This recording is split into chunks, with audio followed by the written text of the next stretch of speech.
नमस्कार। आज मैं आपको रेत की मछली कांता भारती द्वारा लिखी गई पुस्तक का अगला भाग प्रस्तुत कर रही हूँ। उस दिन यूनिवर्सिटी पहुँचने से थोड़ा पहले ही अचानक रिक्शे की चेन उतर गई। रिक्शा वाला उतरकर चेन चढ़ाने लगा। तभी मेरी नज़र पड़ी रमण पर। मैं सन्नाटे में आ गई। साइकिल छोड़कर उसने कैरियर पर रखा पत्थर उठा लिया। शायद मुझ पर फेंकने जा रहा था। आज शायद अनहोनी घट जाएगी। डर से मेरी आंखें बंद हो गई। भयंकर आतंक के कुछ क्षण कैसे बीते मुझे पता नहीं। जब मैंने आंखें खोली तो पाया कि रमण ज्यों का त्यों पत्थर उठाए जड़ हुआ खड़ा है। मैंने कांपते स्वर में शायद उससे कहा था कि मैंने उसका क्या बिगाड़ा है। रमण रोष से कांपता हुआ गालियां बकता रहा और फिर पत्थर एक और फेंक कर चला गया। तनाव के वो क्षण बीत गए। उसके बजाय अब क्षोभ उभर आया। यूनिवर्सिटी पहुंचते ही रिक्शे में उतरकर मैं सीधे प्रॉक्टर के कमरे में गई। घबराहट से कांपती आवाज़ में किसी तरह मैंने रमण की घटना बता दी। प्रॉक्टर ने संजीदगी से सुना और मुझे निडर होकर जाने को कहा। मन फिर भी भय से कांप जाता। समझ में नहीं आ रहा था कि रमण की इस दुनिया की वजह क्या है। क्लास में मैं कैसे बैठी मुझे पता नहीं। शायद शरीर ही क्लास में था, मन नहीं। क्लास ख़त्म हो गई। बहुत साहस करके किसी तरह मैंने उठकर देखा। शोभन शर्मा जी के साथ किसी बहस में व्यस्त थे। शर्मा जी ने पहले मुझे देखा, आग्रह से अंदर बुलाया। बहुत चाह कर भी मैं अपनी घबराहट छिपा नहीं पा रही थी। शर्मा जी भी इस बात को समझ गए। पूछा भी, लेकिन मैं बात टाल गई। शोभन मुझे देखकर शायद अचकचा गए थे। फिर संकोच छोड़कर पूछा, क्यों कुंतल, क्या बात है? चाहा कि कह दूं, लेकिन रुक गई। सिर्फ इतना ही कहा कि कुछ ज़रूरी काम था, इसीलिए सोचा कि आपके साथ ही घर चलूं। परिस्थिति के बारे में उन्होंने कुछ भी नहीं बोला। अभी तुरंत जाना तो मुश्किल होगा, मुझे अभी क्लास लेनी है। मन में फिर उभरा कि कुछ घटा है वह कह दूं, क्योंकि उसके बिना ये परिस्थिति की गंभीरता समझेंगे नहीं। लेकिन संकोच ने फिर मुझे बांध लिया। लेकिन फिर क्या उपाय है? अकेले वापस जाना होगा। मन भय से कांप उठता। शोभन के पास आकर भी समाधान नहीं मिला। इनका सहज भाव से यह कहना कि तुम घर जाओ, मैं क्लास लेने के बाद आऊँगा, मुझे कचोट गया। लगा मुझे तूफान में अकेले छोड़ दिया। पैर के अंगूठे की ओर दृष्टि गड़ाए मैंने लंबी सांस ली और बहुत बेसहारा महसूस करते हुए बाहर आ गई। मन खींच सा उठा। शोभन समझते क्यों नहीं? अगर कुछ विशेष कहना ना होता तो मैं आती क्या, और वहाँ उन सबके सामने कहती भी क्या? रिक्शे पर बैठकर घर लौटी तो रास्ते भर भय से चौकन्नी होकर आगे पीछे देखती रही, दूर दूर तक कि कहीं वह पागल प्रेत दिखाई न दे। मन ही मन बार बार अपने इष्ट का ध्यान भी करती रही। घर पहुंची तो जैसे सांस लौटी हो। सबसे पहले जैसे तैसे सारा कांड माँ को सुना गई। उन्होंने प्यार किया और फिर सहलाती हुई बोली, ईश्वर रक्षा करेगा, सब ठीक हो जाएगा। शुक्र है उसने तुम पर पत्थर फेंका नहीं तो अपनी बहू कहाँ से लाती। थोड़ा खाकर स्वस्थ हो लो, शोभन आएगा तो सब ठीक हो जाएगा। मेरा मन घटनाओं से उलझकर खिन्न हो गया था। ज़बान का स्वाद जैसे बिगड़ गया था। खाने का जी नहीं था। फिर भी किसी तरह नाश्ता किया। तभी दरवाजे पर आवाज़ हुई। जाने क्यों मैं सहसा घबरा गई।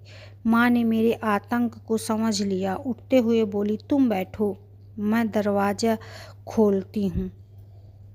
दरवाज़ा खुलने की आहट हुई और शोभन की आवाज़ आई, माँ तुम? कुंतल क्यों नहीं आई? कहते हुए वो अंदर आ गए। उनकी उत्सुकता और चिंता उनके चेहरे पर उभरी हुई मैंने देखी। मैं आश्वस्त हुई। मुझे देखते ही वो निकट आए और फिर माँ के संकोच से अलग हट गए। हाथ मुंह धोया और तुरंत अपने कमरे में चले गए। नाश्ता लेकर जब मैं पहुंची तो लगा आतुरता से प्रतीक्षा कर रहे थे। हाथ से नाश्ता का सामान लेकर जल्दी से एक तरफ रखा और बाहें पकड़कर खींचते हुए बोले, क्या बात थी? आज स्टाफ रूम में कैसे आ गई? चेहरे में झांकते हुए किसी सीमा तक मुग्ध आंखों से देखते हुए उन्होंने कहा, विभाग से लोग तुम्हारी बड़ी तारीफ कर रहे थे, बल्कि मैंने जब तुम्हें अकेले भेज दिया तो शर्मा जी बरस पड़े। उन्होंने कहा कि वह तो संकोच कर रही होगी, पता नहीं कौन सा काम था, तुम्हें सुनना तो चाहिए था। वैसे सच बताऊं कुंतो, तुम्हारा स्वर सुनने के लिए ही तो जीता हूँ। बाद में तो मुझे भी लगा कि भूल हुई। तुम्हारे जाने के बाद तो जी भी उखड़ गया था। पता नहीं क्यों कुछ आशंकाएं भी मन में तैरने लगी। मेरे कंधे को भींचकर जैसे उन्होंने आशंका का शमन कर लिया। फिर कान के पास ओट लगाकर धीरे से बोला, कहीं चलना था? उन क्षणों की मधुरता का सहसा तोड़ने का साहस मुझे भी नहीं हुआ। पहली बार मैं बात टाल गई। बोली, कुछ भी तो नहीं है, आप पहले नाश्ता कीजिए। मन के गहरे में छुपी हुई बात उनसे पढ़ी न जाए ऐसा भी संभव नहीं था। वह भी मुझे मालूम था। मैं यह भी जानती थी कि जब तक अंदर की बात उन्हें बताऊंगी नहीं तब तक वो बात को टालने नहीं देंगे। इसीलिए तुरंत ही मैं शर्मा जी के बारे में पूछने लगी। इतना अंतराल अवश्य हो सका कि वो चाय पी ले, लेकिन फिर तुरंत ही वो प्रसंग पर लौट आए। मैं बर्तन को लेकर उठने को ही थी कि उन्होंने हाथ थाम लिया। तन्मय होकर बोले, छोड़ो ना ये कांतो, पहले यह बताओ ना क्या है। सच तो यह है कि अब वह बात बताने का वैसा साहस और मैं बटोर न पाई रही। रमण की वह घटना इतने भावुक हृदय पर कितना गहरा आघात पहुंचा सकती है, इसका अनुमान मुझे था, किंतु वे अब इस बात को अच्छी तरह समझ गए थे कि मैंने उनसे कुछ छुपाया है और उसे छुपा ही रहने देना चाहती हूँ। ऐसे क्षणों में दूसरों को विवश करना उन्हें आता था। बस अपनी बाहों में कसकर जकड़ लिया। एक क्षण के लिए लगा कि कहीं उस दबाव से ही बात बाहर ना आ जाए, लेकिन संतुष्ट हुई कि एक चुम्बन ने होठों को बंद कर दिया। लेकिन कितनी देर अंतर की बात मधुरता के चुंबकीय आकर्षण के साथ साथ ओठों तक आ गई। बात कहते कहते मन भारी हो आया, आंखें भीग गई। रमण की उस हरकत के एक एक पहलू के बारे में विस्तार से उन्होंने सुना और गंभीर हो गए। मेरे कंधे पर उनकी बाहों का कसाव ढीला हुआ और वह धीरे से उठकर खड़े हो गए। कुछ देर सोचते रहे और फिर जैसे उलझे हुए खोए हुए से कमरे में टहलने लगे। इधर से उधर, उधर से इधर वो इसी तरह टहलते रहे और उद्वेग से घुटती रही। गहरा मौन मेरे अंतर को सालने लगा। बेचैन होकर मैंने कहा, आप अचानक चुप क्यों हो गए? मुझे घबराहट हो रही है। मेरे स्वर में कायरता भर आई थी। मैंने व्यग्रता से पूछा, बता दीजिए ना, मैंने क्या गलत किया? उनका टालना रुक गया। बहुत गंभीर स्वर में बोले, ऐसी कोई बात नहीं। चिंता ये है कि प्रॉक्टर ने उस पुलिस में दे दिया होगा, मुकदमा चलेगा। जब तक फैसला नहीं होता वो बंद रहेगा। सारी यूनिवर्सिटी में चर्चा होगी। लोगों को क्या छोटी सी बात भी स्कैंडल बनते देर नहीं लगती। मैं सन्नाटे में आ गई, गला भर आया। इससे तो अच्छा होता कि वह पत्थर मार देता और मैं मर जाती। मैं सुबकने लगी। वो फिर उसी तरह गंभीर टहलते रहे। संभवतः वो इतने गंभीर थे कि मेरे रोने की तरफ उनका ध्यान भी नहीं गया। तभी जैसे एक विस्फोट हुआ। बाहर वही मनहूस शोर उभरा। रमण की भाभी जोर जोर से रो रही थी और शोभन को बड़ा बुरा भला कहती जा रही थी। यत्रवत मेरी हथेलियों में आंखों और गालों से आंसू पोंछ लिए। व्यस्त होकर मैं उठी और भरसक रमण की भाभी की ओर ध्यान मोड़ने के लिए अनावश्यक रूप से बिस्तर उलटने पलटने लगी। ये और अधिक गंभीर हो उठे। रमण की भाभी की एक एक बात उनके रुदन के साथ वातावरण में गूंज रही थी। आसपास शायद लोग भीड़ लगाकर सुनने भी लगे होंगे। रो रो कर कहे जा रही थी, अब शोभन का कलेजा ठंडा हो गया होगा। मैं बेवा हो गई तो लोग जो चाहे जुल्म ढाएं। रमण के सिवा कौन है मेरा? क्या बिगाड़ा था रमण ने शोभन का? उसके खून के प्यासे हो गए हैं सब लोग। मुझे होश नहीं था कि मैंने उसके बाद क्या क्या सुना। कभी कभी ऐसा लगता है कि जैसे एक ही बात किसी मशीन से दोहराई जा रही हो। कर्कश रुदन की आवाज़ मन को कुछ ऐसे कुरेदती थी जैसे बहुत सी सुइयां कोई चुभो रहा हो। कई बार चाहा कि शोभन की ओर देखूं, लेकिन साहस नहीं हुआ। शोभन शायद मुझसे ज़्यादा पीड़ित थे। वो बहुत रात हो गई, सारा कांड शांत हो गया, लेकिन उस शांति के बाद भी वातावरण सहज नहीं हुआ। वातावरण का भारीपन ज्यों का त्यों बना रहा, बल्कि मनहूसियत कुछ ज़्यादा ही बढ़ गई। बालकनी में आकर उस मनहूस मकान की तरफ देखने की भी इच्छा नहीं हुई। माँ से मालूम हुआ कि उस घर में चूल्हा नहीं जला। चूल्हे मेरे यहाँ भी नहीं जल सका। माँ एक बार ऊपर आई, फिर जैसे अपने आप को खोई नीचे वापस लौट गई। शोभन पत्थर की तरह जड़ थे और मैं आशंकाओं में डूबी हुई। लगता था मोहल्ले में कोई मर गया है। शायद वातावरण की सहजता मर गई थी।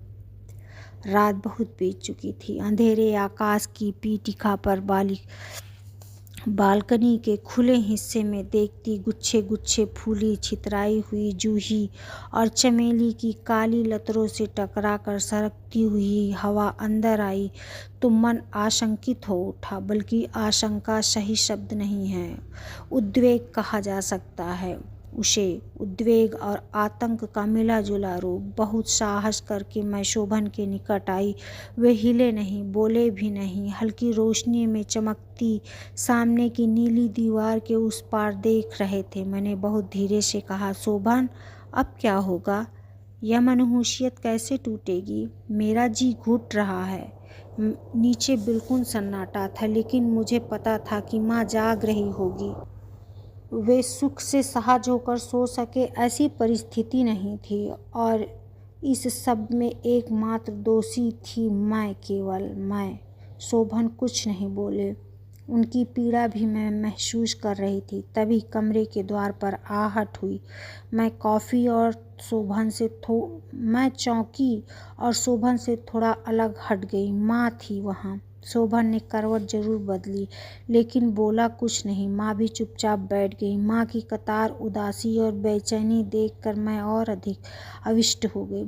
थोड़ी देर तक मौन घुटता रहा। फिर वो लंबी सांस लेकर बोली, मेरा जी घबरा रहा है शोभन। कोई रास्ता है? तुम कुछ उपाय सोचो ना बेटा। अब लगा कि शोभन इतने लंबे मौन के अंतराल में एक जगह अपने मन को ही बांधने में व्यस्त थे। माँ की बात सुनकर छत की ओर देखते हुए बोले, अब यह जगह हमारे रहने लायक नहीं रह गई है। सोचता हूँ हम सब कहीं और चल कर रहे हैं, दूर यहाँ से, तो संकट अपने आप शांत हो जाएगा। दूर रहने से बहुत कुछ टल जाता है। वह बोलते रहे और मैं सुनती रही। तभी मेरी आंखें माँ की ओर उठी और मैं कांप गई। उनके शांत सरल गंभीर चेहरे से लुढ़क कर आंसू उनकी गोद में टपक रहे थे। 2 बरस में पहली बार उस निष्ठावान और संकल्पशील मुख पर मैंने आंसू देखे थे। मेरा खून जम गया। लगा गले में कुछ घुट रहा है। शोभन भी कुछ न बोला। थोड़ी देर बाद माँ ने भरे आवाज़ से बोला, यह घर तो मेरा सुहाग है शोभन। उसके बाद अब उनकी निशानी यही है। उनकी इस एकमात्र निशानी से तो मैं मरकर ही छूट सकती हूँ। अंतिम दिन भी अगर मैं यहाँ ना रही तो मुझे लगेगा कि तुम्हारे पिता को दोबारा मुझसे किसी ने छीन लिया। झगड़ा कहाँ नहीं होता शोभन, जहाँ इतना जीवन बीता उसे अब छोड़कर कहाँ जाएंगे हम। शोभन का चेहरा उतर गया। नीले कमरे का नीला सन्नाटा और गहरा हो गया। माँ के जाने के बाद भी अवसाद हल्का नहीं हुआ। कोई कुछ नहीं बोला। ऐसा लगा जैसे लगातार झुकी आंखों में कड़वाहट भर रही हो। चुपचाप उठी, बिस्तर ठीक किया और किसी तरह भी सो जाए। वह रात काफ़ी उतर आई थी। लोग शायद अपने घरों को चले गए थे। उस मनहूस मकान से रोने की आवाज़ भी बंद हो गई थी। अंधेरा, सन्नाटा, अवसाद और आत्मपीड़ा के उन क्षणों में मैं कब कहाँ तक वहाँ खड़ी रही नहीं कह सकती। वहाँ से हटी तो देखा वे उसी तरह अस्त व्यस्त पलंग पर मूर्छित से पड़े थे। सो गए या सिर्फ अवसन्न थे, यह उनकी बंद आंखें और सांसों के साथ उठते गिरते सीने को देखकर नहीं कहा जा सकता। बहुत धीरे से बिना कोई आहट किए पलंग के एक किनारे थोड़ी देर बैठी रही, फिर मैं लेट गई। अवसाद मेरी शिराओं में एक तनाव की तरह दोबारा छा गया। चाहा कि उनकी ओर मुड़ जाऊं, लेकिन घूम न सकी। एक क्षण के लिए इस बात की भी प्रतीक्षा की कि उनकी बाहों में मेरी ओर बढ़ेगी और अनायास मैं उनके समा जाऊंगी, लेकिन वैसा कुछ भी नहीं हुआ। कुछ भी तो नहीं हुआ। अवसाद में डूबी कब सो गई यह पता भी न लगा। सवेरे जागी तो पता चला कि वे कहीं जा चुके थे। मन दुश्चिंताओं से भर उठा। माँ ने नाश्ता और खाना तैयार जरूर किया, लेकिन खाया उनसे भी न गया। दोपहर के बाद कहीं वो आए। आंखें झुकी हुई थी, चेहरा उतरा हुआ सा था, गंभीर। चुपचाप अपने कमरे में जाकर लेट गए। माँ ने मुझसे कहा कि शोभन के लिए खाना ले जाऊं। हो सकता है। एक एक करके खाने की चीज़ें सजाने में काफ़ी समय लग गया। कमरे में जाने के लिए साहस जुटाना पड़ा। जो कि त्यों लेटे रहे, हिम्मत ना हुई इसके माथे पर हाथ रख कर देखूं। तबीयत तो ठीक है, बहुत धीरे से बोली। उठिए, हाथ मुंह धोकर खाना खा लीजिए। जाने उनके जी में क्या आया कि वो चुपचाप उठे, हाथ मुंह धोकर खाने बैठ गए। मुझे भी खाने को अपने साथ बिठा लिया। अनमने मन से मैंने भी थोड़ा सा खाते समय चाहकर भी मुझसे कुछ बोला ना गया। खाते समय आज तो उनके हाथ में कोई किताब भी नहीं थी। किताब होती तो शायद मन कुछ बदलता। तनाव एक दो दिन का नहीं था। मन को इतना समेटा भी ना जा सका कि वह तनाव टूट सके। कई दिन बीत गए। उनके मित्र आए। वह नीला कमरा उन्मुक्त हंसी से गूंजा नहीं। बहुत धीरे धीरे उन्होंने बातें की। शायद कुछ मशवरा भी हुआ। मन में उत्सुकता थी, लेकिन कुछ पूछ न सकी। तय यह हुआ कि मुकदमा वापस ले लिया जाए और रमन माफ़ी मांग लेगा, लेकिन यह सब कैसे? उसके मन की गांठें उसके सामने कौन खोलता, और वह उन्हें खोलने भी कब देता? उसकी कुंठा आईना देखने को तैयार कैसे होती? लेकिन अब शोभन भी जिद पर आ गए थे। उन्होंने दृढ़तापूर्वक कह दिया था कि अगर वह माफ़ी नहीं मांगता तो मुकदमा वापस नहीं होगा। अनजाने और अनचाहे ही उस तनाव में मैंने महसूस किया कि माँ के इष्ट देव को याद कर रही हूँ। पूरा महीना इसी यातना में बीत गया। शायद रमण की समझ में आ गया था कि मुकदमा वापस ना हुआ तो उसकी नौकरी छूट सकती है। एक दिन उसने माफ़ी मांग ली, तब दिन सहसा बदले हुए लगने लगे। बालकनी में जूही के गुच्छे फूल आए। मैंने देखा उसकी कोमल पत्तियों पर धूप की किरणें नाचती हैं। यह भी मैंने देखा कि उस दिन से हवा कुछ अच्छी लगने लगी। शोभन ने बताया कि उन्होंने कहीं कोई मकान रहने के लिए देखा है। इस मकान को छोड़ने के लिए सबसे बड़ी यातना थी। मकान के एक एक कण से उसकी चेतना जुड़ी थी। उनकी मर्यादा, उनकी आसक्ति, उनका आश्वासन, सभी कुछ था यहाँ वह मकान। लेकिन उपाय भी क्या था? मुझे याद है जब उन्होंने जाने कहाँ खोई हुई आवाज़ में कहा था कि जब तुम्हारे पिताजी यह मकान बनवा रहे थे, कुछ रुपयों की कमी हो गई थी। उस समय मैंने अपना एक जेवर दे दिया था। अंततः शोभन जीते। बेटे का मन और बहू की मर्यादा की रक्षा के लिए माँ ने अपनी भावना की बलि दे दी। हाँ, यह जरूर मैंने देखा कि उसके बाद अक्सर वो सोए साए चौंक कर उठ बैठती थी। उन्हें जैसे घबराहट सी होती रहती थी। कुछ महीनों में ही जैसे वृद्धावस्था उन पर दूनी होकर उतर आई थी। मैंने यह भी देखा कि उन्हें बुखार आने लगा था। कैसे छोड़ूंगी यह सब भगवान, कैसे छूटेगा यह सब अब, और कैसे रहा जाएगा यहाँ? ऐसे पराई जगह जीना भी कैसे होगा? मैं सोचती कि उनके जैसे संस्कारों वाली साध्वी वह भी तो सोचती होंगी कि अपना घर बेचना अशुभ है, उसे बेचकर किराए के मकान में रहना संस्कारहीनता। एक दिन उन्होंने कहा, मुझको यहीं छोड़ दो, तुम दोनों ही रह लो वहाँ। लेकिन यह भी तो होता, स्थिति सहज नहीं हुई। उन्होंने यह भी सोचा होगा कि इस तरह अलग रहकर स्थिति और बिगड़ेगी, सुधरेगी नहीं। लोग तो यही सोच सकते हैं कि लड़के ने अपने मन की शादी की और अलग हो गया। शायद चुपचाप वे कई बार रोई थी। पूछती तो एक लंबी सांस लेकर चुप हो जाती। यूनिवर्सिटी के पास ही एक नई बस्ती में कोठी का एक खाली हिस्सा मिला। फिर भी तय हुआ कि केवल काम का सामान साथ जाएगा, बाकी सब यहीं बंद रहेगा। मकान बिकने पर ही उसे हटाएंगे। माँ ने तो मुहूर्त भी पूछ लिया था। सामान लगवाते वक्त माँ रो पड़ी। किसी तरह मजदूरों को बाहर भेजा और आंगन में जाकर बुरी तरह फूट पड़ी। उनका धैर्य टूट गया। मुझे माफ़ कर देना, मैं जीते जी यह घर छोड़कर जा रही हूँ। मेरा रक्त जम गया। मुझे लगा मैं ही हूँ इस यातना की जड़। वो भी अवसन्न थे। पास पड़ोस में इकट्ठा हुए लोग इस समय कचोट रहे थे, खल रहे थे। विचित्र मनहूसियत फैली थी। जैसे तैसे माँ को शांत किया। शोभन भी चाह रहे थे कि अब जल्दी से जल्दी यहाँ से हट जाया जाए। उसका हल्का सामान तांगे पर लाद लिया गया। हम तीनों भी बैठ गए। शोभन ने हाथ जोड़कर सबको नमस्कार किया और तांगे वाले ने घोड़े को आगे बढ़ाने के लिए उकसाया। अंदर चलो, कुमुद की आवाज़ आई। चलो अब खाना खा लें। मैं दोबारा चौंकी। अचानक ऐसे लगा जैसे अंजूरी में भरी हुई रेत सरक कर रीत गई। बीते दिनों की वह परछाई भी गायब हो गई। यथार्थ की ठोस धरती पर मैं लौट आई। बीते हुए उस तूफानी प्रसंग से वापस आकर कुमुद के इस छोटे से कमरे में आश्वासन महसूस हुआ। खाना खाते समय कुमुद तरह तरह की बातें करके मन को अप्रिय प्रसंगों से दूर हटाने का प्रयत्न करती रही। मैंने उसकी आंखों में झांका तो उसने चेहरा नीचे कर लिया। जी में आया कहूँ, तू अपने अप्रिय प्रसंग से अपने को अलग काट सकती है, लेकिन मुझसे पूछा नहीं जा सका। जाने क्यों मेरी आंखें दोबारा गीली हो गईं। आज इतना ही, शेष अगले अंक में। तब तक के लिए नमस्कार।